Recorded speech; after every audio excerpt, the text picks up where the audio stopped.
दोस्तों हमारे YouTube channel में आपका बहुत स्वागत है। दोस्तों आज हम बात करने वाले हैं किसी अवतल दर्पण में r बराबर 2f या f बराबर r बटा 2 को सिद्ध करना।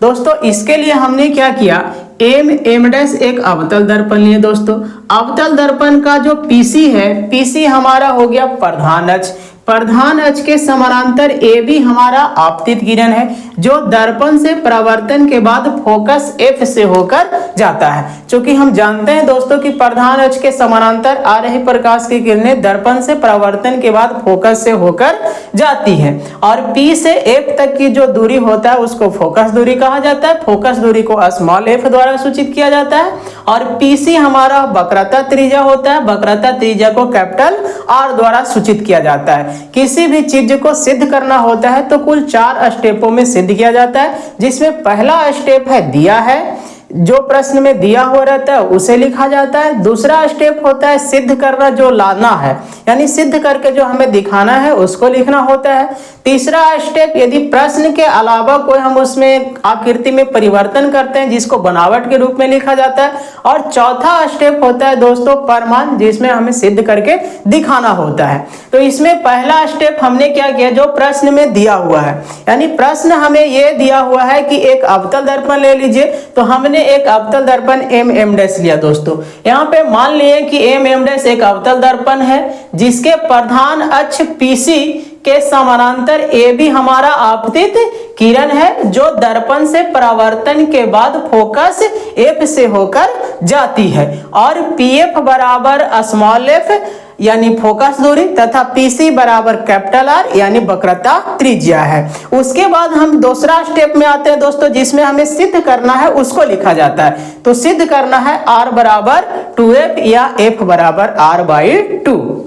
दोस्तों अगला जो स्टेप है उसमें बनावट करके लिखा जाता है और बनावट में हम लोग वैसे चीज को लिखते हैं जो प्रश्न में दिया हुआ नहीं है, जो आकृति में दिया हुआ नहीं है, यानी बिना हम उसमें चेंज किए हुए सिद्ध नहीं कर सकते।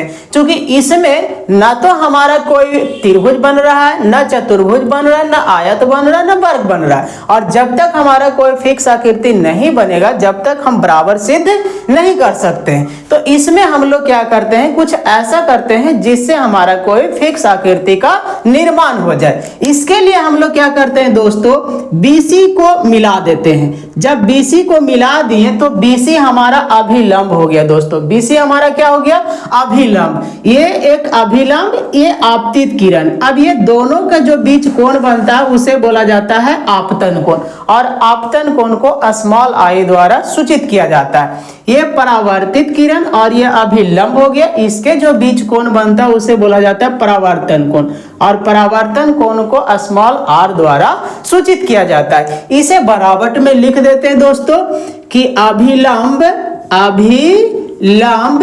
BC को मिलाया। अभिलंब किसे मिलाया दोस्तों, BC को मिलाया। अगला जो स्टेप है दोस्तों उसमें हम लोग देखेंगे परमान के बारे में।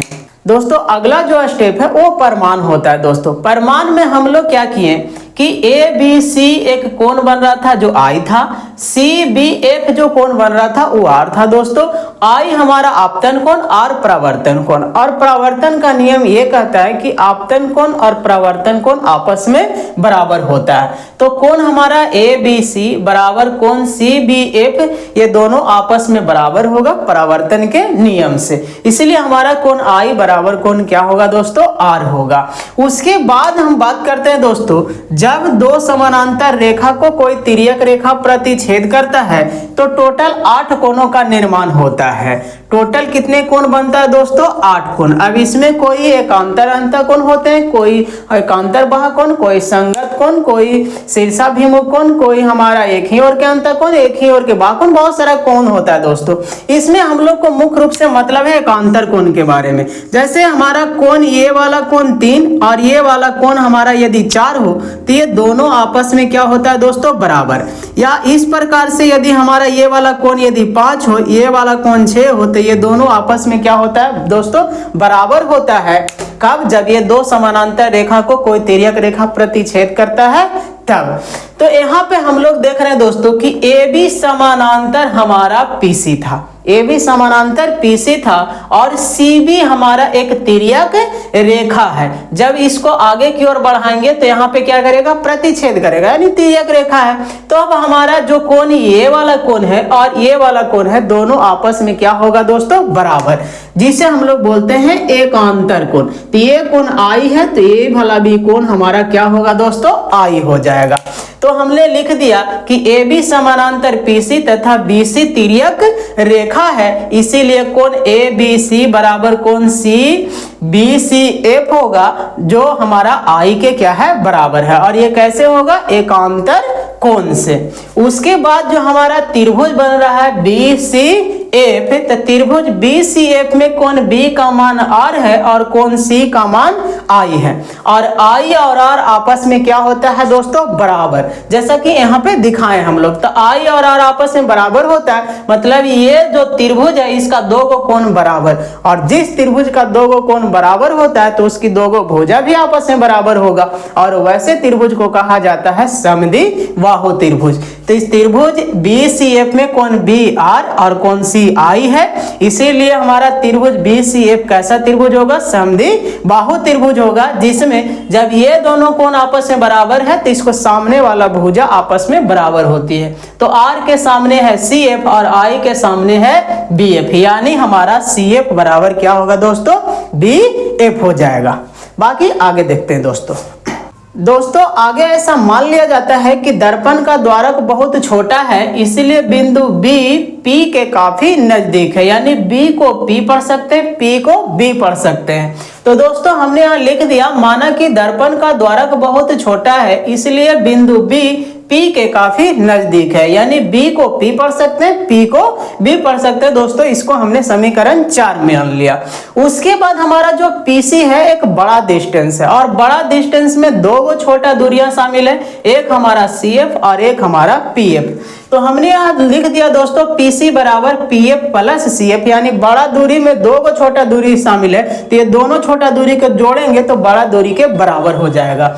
इसके बाद हम लोग दोस्तों PC तो जानते हैं कि हमारा कैपिटल R है, PF जानते हैं हमारा स्मॉल f है, और CF के बारे में हम कुछ जानते नहीं है कि वो क्या है, R है, F है, A है, B है, कुछ नहीं पता है। हमें चाहिए F, तो PF को रखना पड़ेगा, CF को चेंज करके F में कन्वर्ट करना पड़ेगा। इसके लिए हम लोग क्या किए, जो हमारा CF है, CF बराबर होता है दोस्तों BF, ये हम समीकरण 3 में ला चुके हैं। तो जो CF है उसके स्थान पे BF रख सकते हैं, तो CF के स्थान पे हमने रख दिया दोस्तों BF। इस ये कहां से लाए, समीकरण 3 से। उसके बाद दोस्तों PC को PC रहने दिए, PF हमारा PF हो गया, और जो B है ये B को पढ़ सकते हैं P, तो B को चेंज कर दिए कहां दोस्तों, P में। ये समीकरण कहां से लाए, 4 से। उसके बाद PC जो है PC रहने दिए, PF PF मिलके क्या हो जाएगा दोस्तों, 2PF। अब ये 2PF हो गया, ये PC हो गया। PC हमारा क्या है दोस्तों, बड़ा R, और PF हमारा क्या है दोस्तों, छोटा f। तो R बराबर क्या हो गया दोस्तों, 2f, या f को हम लोग रहने देंगे और 2 को इधर कर देंगे तो हमारा हो जाएगा f बराबर r/2। तो दोस्तों आशा करते हैं आप बहुत अच्छे तरीका से इसे समझ गए होंगे। तो वीडियो को लाइक कर दीजिए।